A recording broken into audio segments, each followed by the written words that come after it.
Today on Paranormal Insights, we are going to take a fascinating look at the allure of the Flat Earth Society.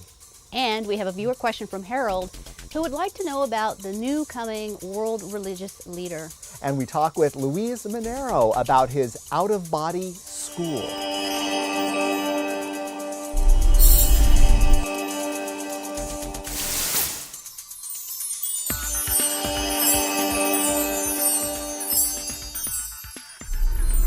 I'm Joseph Ernest Martin. I'm Angela Lynn Gibson. And this is Paranormal Insights, where we bring you the latest and best from the metaphysical world. Here, you'll get real tools and insights to your questions as we bring you answers from beyond the ordinary.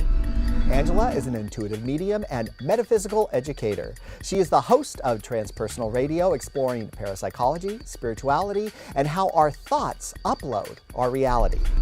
Joseph is an award-winning psychic of over 25 years and is the author of the international bestseller, The Quest Tarot. Joseph is also the recipient of the Visionary Award of Excellence and has won 6 Video Excellence Awards. You know, we've never prepared for a show that was possibly more volatile or interesting than this whole idea of the allure of the Flat Earth Society. You know, all of us, we're in school, we see the big globe Earth, we have all that stuff from NASA, so we have a very firm indoctrination into the idea of the Earth being round. And personally, my personal belief is that the Earth is actually round. However, what fascinates me about this whole topic is that there are so many people, over 3,000 admittedly, that say our experiments, our beliefs, our observational evidence says that, hey, you know, the Earth looks like it might actually be flat. Yes. One of the things that I find interesting is the conversation you were referring to earlier about the discussion on Twitter between the rapper and Neil deGrasse Tyson. I think one of the things that is fascinating there, again, it's okay to ask questions. You should never appeal to authority. You should always question your world around you. And scientific inquiry is really important. One of the things I think that scientists have done is, as we've moved away from the mechanical physics and we've gone into quantum mechanics, we've gone into string theory, is we've become much more abstract. We no longer relate to the layman terms that people use to understand the world around them. I think being able to get back to that level and say, this is what's happening in our world in these constructs, in a way that doesn't squash questioning or make someone feel bad because they believe something out of the norm. We need to get back to that space where we can have discussion. Absolutely. And that's a really good point, because if I am observing something that I don't understand, it doesn't mean that, you know, an alien did it or God came down and, you know, touched the ground and did it. It may mean that there's an explanation for what I'm observing that's beyond my comprehension at the moment. So, what's behind the flat Earth fascination? Billions of people on Earth believe their planet is round, yet there is still a segment of the population that refuses to be won over. The Flat Earth Society, by their own definition, wants to encourage free thinking and debate. Most of that debate seems to focus on NASA, whose photographs of round planets throughout our solar system are seen by the Flat Earth Society to be a great hoax.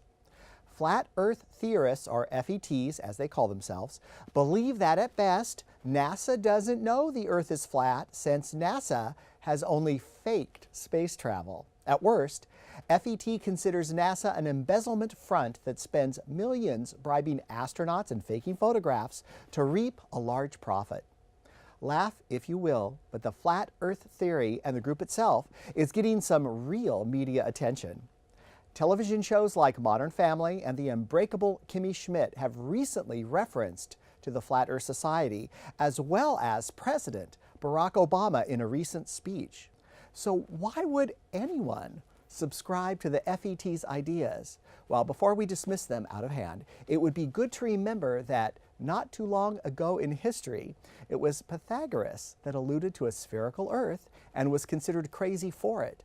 And it was the astronomer Galileo that directly contradicted popular and biblical thought by saying that the sun was the center of the solar system and not the Earth. He was then ordered to renounce his crazy view and promptly put under house arrest for the remainder of his life. So before you dismiss FETs as crazy, you might consider that they may have some viewpoints that are worth looking into. This is something you can think about yourself, which is simple to understand, right? Is they talk about the ant walking around the orange. So as the ant walks around the orange, as it gets further away, because the axis tilts as the curve of the earth is, that means that everything should tilt forward as the ant walks away from you on a curve. Or buildings more than a 6-mile distance walk away from you on a curve, or not walk away from you, but are built on land on a curve. So with high-power telescopes, that doesn't appear to be the case. Or if you move that telescope left or right, you should see buildings and structures tilting away from you past a 6-mile difference.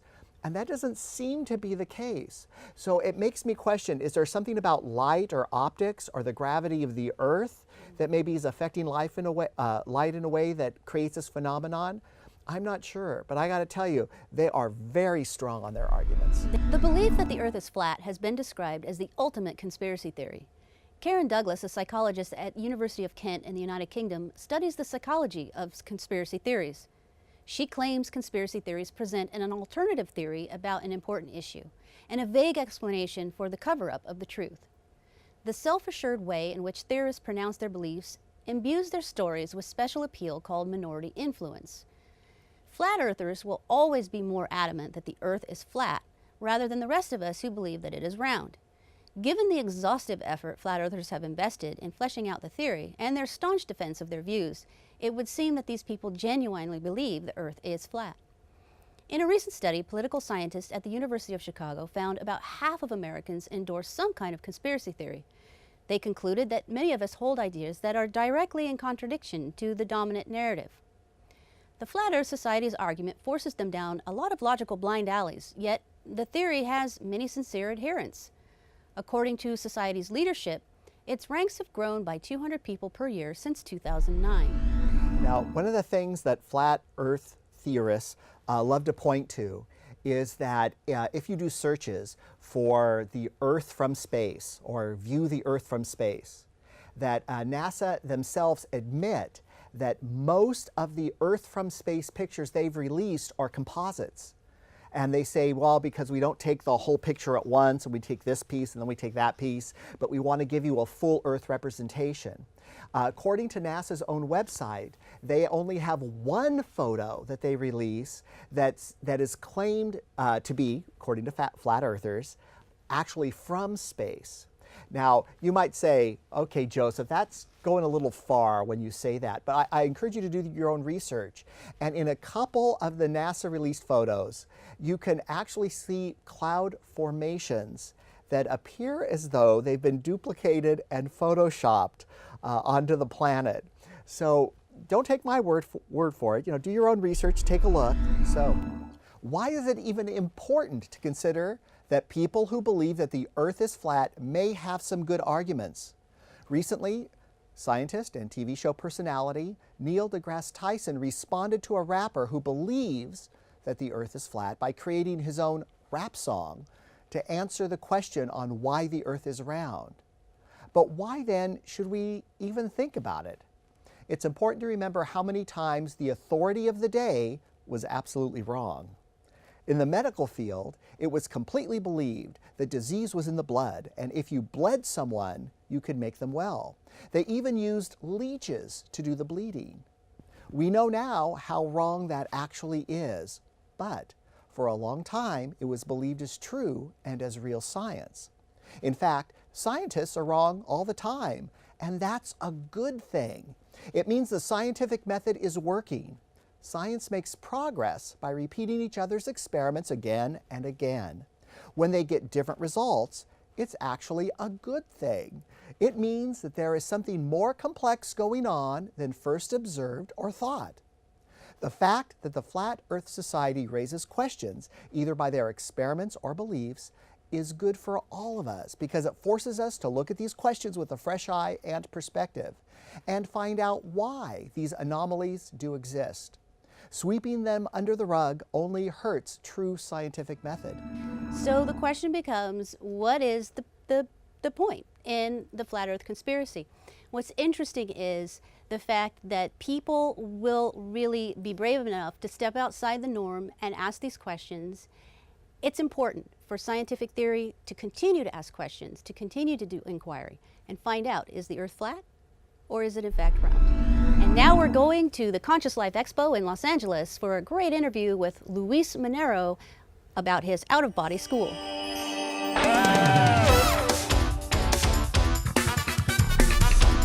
We're here with Luis Monero and the International Academy of Consciousness. Now you may be asking yourself, what is the International Academy of Consciousness? It has a great title. What does this do? Well, Joseph, what we are is we are a school, basically. We teach people how to have out-of-body experiences, but we also study consciousness in the sense of how can we exist beyond the physical body. Now, you just said out-of-body experiences. Yes. And, people are watching this and they're saying, well, I'm in my body. It feels like I'm in my body all the time. How does someone have an experience outside of their body? Really, there are a number of techniques that people can learn to have out-of-body experiences, and this is what we do in our classes. We teach them how to have these out-of-body experiences so that they can enjoy all the benefits that come with it. Now, you've actually written a book talking about out-of-body experiences. Yes, that's right. Demystifying the out-of-body experience, which really it's everywhere, Amazon, Google Books, etc. Now, this book's available, you said, on Google Books? Yes. And like Amazon? Amazon, printed version, electronic version, everywhere. Oh, well, that's really fantastic. Yeah. That makes it very easy to find. Now, for people who are interested in what an out-of-body experience is, maybe why would I want to have an out-of-body experience? You've done this a lot. You've had out-of-body experiences yourself. Why would someone want to have an out-of-body experience? Yes. Let me first say, a lot of people have it spontaneously, involuntarily, and then they come to us because they want to control them or they want to know how to do them, more often. But even then, a lot of people come, because they're interested in the topic, and they do it because of a lot of reasons. There are a lot of benefits. For certain people, what they want more than anything through the out-of-body experiences is to lose the fear of death. They realize in an out-of-body experience that they are more than their physical body, that they exist beyond their physical body, and that helps them to ease up with the fear of death. For other people, it's more than anything that they can contact relatives that have already passed away, and that also is a very big benefit. Another thing is many people, when they are outside the body, they're able to gather information that is going to help them to understand what their life purpose is or their life task is. And this is something that we can do outside the body. For other people, another of the benefits is we can leave the body and we can be face-to-face with the spirit guides and consult things and know things about our life, that they can teach us, that they can help us with, of course. Okay, so, that really, it just sounds totally cool to be able to have those kind of experiences. But let's just say, I'll play the devil's advocate for a minute. All right, yes. What happens if I'm having an out-of-body experience, but it isn't pleasant? There's something scary or discordant. Yes. Does that happen too? Yes, that happens too. Really, most of the times, when people become scared or surprised during an out-of-body experience, it's because there is some element that sometimes they don't know about or is new or startled them. Really, in essence, I have seen students that sometimes they become startled the moment that they look at their physical body in bed, because we were just simply not expecting to have that condition, and even our own image surprises us and we find it surprising, scary, and we come back into the physical body. So that can happen. But as people start to understand better the non-physical realities, they relax with that, and then they're able to enjoy, more the experience. So at the Academy, you'll go over things with people on what to expect, what things have happened to other people so that they're not surprised. Right. And right. If there is something that happens, you guys are really there to help them in this process. As well, yes. And another very big thing that I'm sure several people probably have perceived and sort of surprises them and scares them at the beginning are the sensations of disconnection.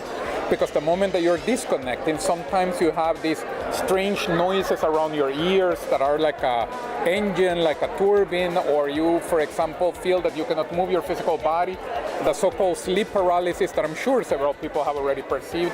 And that has to do with the disconnection from the body. So we explain all of those sensations so that people understand why they are happening, so that they can relax with that, and so that they can move further and, in essence, have success with their out-of-body experience. Now, in Shirley MacLaine's case, she wrote a book called Right. Out on the Limb, Out on the and Limb. she talks about having this out-of-body experience. She leaves her body, and there's a silver cord going Yes. from her body to her spirit body.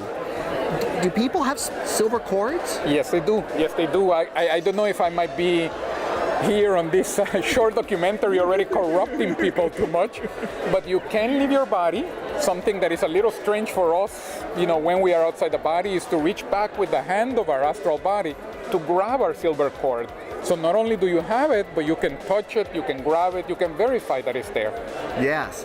And in her case, when she was out in the universe exploring, right, and having a great Right. time, by the way, Right? then she had a limiting thought, like she would become disconnected or go too far out. The minute she had the thought, she started moving right back to her body. Exactly. So when people are having an out-of-body experience, it sounds like they're in control of it a lot. They are, absolutely. We can be as aware, as conscious as we are right now. So with all of our memories, with all of our logic, our internal processing, very much in control. Sometimes even people ask me, should I have a target or an objective when I leave the body? To a certain extent, it's good to have an objective, but we don't have to, because when we are outside the body, we are so, thinking so clearly that we can decide outside the body where we want to go. So do we want to go visit a relative, on the East Coast, or, do we want to go fly over the Grand Canyon, et cetera, et cetera, et cetera? Well, this sounds so fantastic, but I'm really kind of wondering, if I was going to come to the Academy and learn how to have an out-of-body experience, is that going to take me like years and years to figure this out? No. For most people, the average, it takes about a couple of months, for them to develop the skill of leaving the body. So even someone who may be watching and saying, I'm pretty dense, I'm not psychic, so in a couple of months, even I could have this experience? Yes. Wow, Luis, we're so excited about this, honestly, because this guy is he's very, very good. If people are interested, if you're interested and you're watching this and you'd like to find out about the things you do and how to contact you, what's an easy way for them to find you?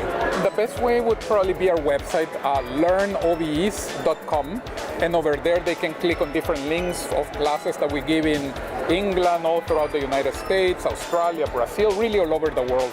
Do you do an email also? As well. Email would be california@iacworld.org, our email here, and we also give classes online for people in other parts of the world. Can someone call you too? Is that all right? They can call us. Our phone number would be 310-482-0000. And of course, all that information has been appearing at the bottom of your screen and will be at the end of the show in the end credits to make it very easy to find Luis Minero and his wonderful work in out-of-body experiences. And be sure to also look up his book, because it is an amazing resource. Thank you so much for being with us today. Thank you, Joseph. I really liked having some time with Luis. About 2 years ago, I was at the Conscious Life Expo, and because of our equipment failure and scheduling and time, we were unable to do an interview with him. And so this year, that was one of the first things we did, because I had talked to Luis, I had talked to some of his students, and everyone was so excited about the work he's doing in being able to actually teach about out-of-body experiences. It's very exciting for me. One of the things that really stood out for me with Luis's interview was that he's working with students who have had out-of-body experiences and don't really know what to do with them. They don't understand what it's all about. There were a lot of fear came up around it. And I think that's really important, the work he's doing to help people really be at ease with the out-of-body experience and be at ease with the transition into death, because he's kind of teaching that whole concept. And you really can do it too. I mean, this is like a learnable skill. This is something that there is like dedicated technique to that actually works. So if you're interested, please look at the end credits and look at Luis Out-of-Body School. And now we have a viewer question from Harold, who would like to know about the upcoming new world religious leader.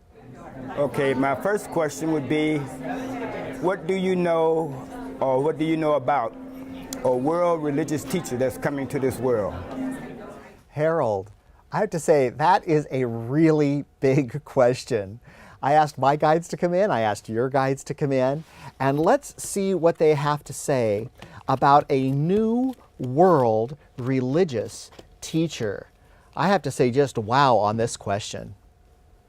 The first thing I want to say is I totally understand that there's been a number of world religious teachers over the recorded history of humankind. And we know them as Jesus or Mohammed or Buddha. Some would say the Dalai Lama. One even might say, you know, the popes. So there's a lot going on there. For a new world religious teacher to be appearing, to me it seems like it's a ways off. So I don't see a new archetype of that coming into our reality anytime soon. I'd love to say yes. I would say the closest we probably have right now is Pope Francis or the Dalai Lama. But for a new one coming in, I actually have trouble seeing that. I think what more is going to be happening is that as we awaken more as an enlightened group of people, as the humanity of all humankind on the planet starts raising the vibration more and more, and to me that's going to take years, then we're going to see the emergence of the new paradigm leader, the new religious leader coming forward.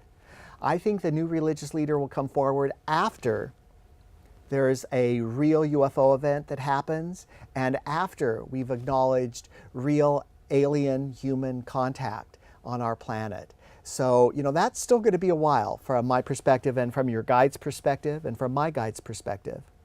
I want to say that religion is going to be incorporating science into what they do more and more and more. And so we're going to see more of a marriage between those two entities. Thank goodness, right? It's about time. And I want to say that this transition will be very emotional and very difficult for a lot of people. Most people don't like the new. And so the difficulty I'm being shown says, you know, we're going to have to be a little careful on this because there will be a lot of rebuttal and a lot of people wanting old paradigms and old rules. The when is this going to happen? I can't say exactly. But from what I'm able to see here, it's going to be a number of years away. And, I'm going to tell you what my guides are telling me, right or wrong. It appears to me like over 60 years away. However, you know, we raise our consciousness, it'll just be quicker. Harold, thanks so much for your question. Harold, this is a great question about a world religious leader, and an appropriate question because there are a lot of questions right now about leadership in general in the world and what's happening in all our different countries. So let's find out what the cards have to say about a new world religious teacher. One of the things that's really important to recognize is the idea of the guru or the centralized leader is now fading away from consciousness, meaning as we as individuals begin to evolve in consciousness and begin to have a greater understanding of ourselves, our universe, and how it all interacts together, we no longer turn to that one single person who seems to have all the answers. And so what I'm seeing here with these cards, what they're telling me is that in fact there's going to be more of a decentralization away from a single religious leader or a single religious teacher. So what that means is we're going to be spending a lot more time looking inwardly. We're looking inward, we're looking at what are these answers that our own higher self can teach us. And when we raise ourselves in consciousness and really listen to our inner voice, our higher spirit, our higher self, however you want to call it, those are going to be the answers that are coming through. And what's interesting is that multiple people are going to be getting the same answer, coming to the same conclusion on different parts of the planet. And when they come together, they're going to be in awe at how they have the same concepts and same ideas and not having to go to one single religious teacher. When we're looking at what someone teaches us, that's not to say that we're not ever going to have mentors or guides, because we will. There's always going to be someone who knows more than you that's going to teach you, and then you in turn will turn around and become teacher. That's the thing, is that that's where the consciousness has shifted and will be continuing to shift. So no longer are we just looking at being students. We are in fact all teachers. Student becomes teacher, teacher becomes student yet again, and the cycle continues as we continue to evolve in consciousness. I don't see any particular individual who's going to be just one single teacher in the near future. Because again, what this is showing me is that we are all, as individuals, starting to see the divinity within ourselves and starting to learn how to tutor one another and guide one another through the experiences on this planet. As that happens, you're going to see that some of the tension is going to begin to fall away, because we no longer have to look at that one person who's there to save us or destroy us. We are responsible for what goes on in our world, and we are responsible for co-creating our reality with the knowledge that we have and with the knowledge that we continue to garner from one another as we continue to teach and to learn. Harold asked such a great question about the world religious teacher, and that's been a concept really since the beginning of humanity, looking to someone who's going to be the teacher or be the be-all end-all really. And I think it's a fascinating concept to contemplate in these times. And you know, I hate to be funny, but you know, I can't help but think of the movie The Life of Brian, where the religious teacher is standing on the balcony saying, you know, repeat after me, I am an individual. And then thousands of people together go, I am an individual. So I'm actually in agreement with you. I think it's going to be much more decentralized. But you know, this is great that we see things differently. I still see it like, for me, that it is going to be kind of localized. So maybe it'll be a group. Oh, I agree. No, I absolutely agree. It will be decentralized in the sense that there won't be one singular leader. There will be individuals coming together in community to shift the consciousness. We want to answer your questions and address your topics. If you have a question that you want answered or a topic you'd like us to look into, we are easy to find. For private, one-on-one psychic sessions for your personal questions on love, health, or money, you can find your answers by calling 510-387-3328. Or you can find me at my website, questtarot.com, or email me at joseph@questtarot.com. For one-on-one intuitive counseling sessions for your personal questions about relationships, career, or life purpose, you can call me at 619-800-3201. Or find me at my website, AngelaLynnGibson.com, or email me at angela@angelalynnGibson.com. You can follow us on Facebook, Vimeo, and YouTube. Simply search for Joseph Ernest Martin, Angela Lynn Gibson, or Paranormal Insights. And be sure to watch our series, The Magic Minute, exclusively on YouTube, where you'll find easy-to-use magical techniques to improve your life, because it only takes a moment to make magic. And when you watch, remember, click like or subscribe after viewing the video, Please send us your questions and topics so we can share our paranormal insights and answers from beyond the ordinary.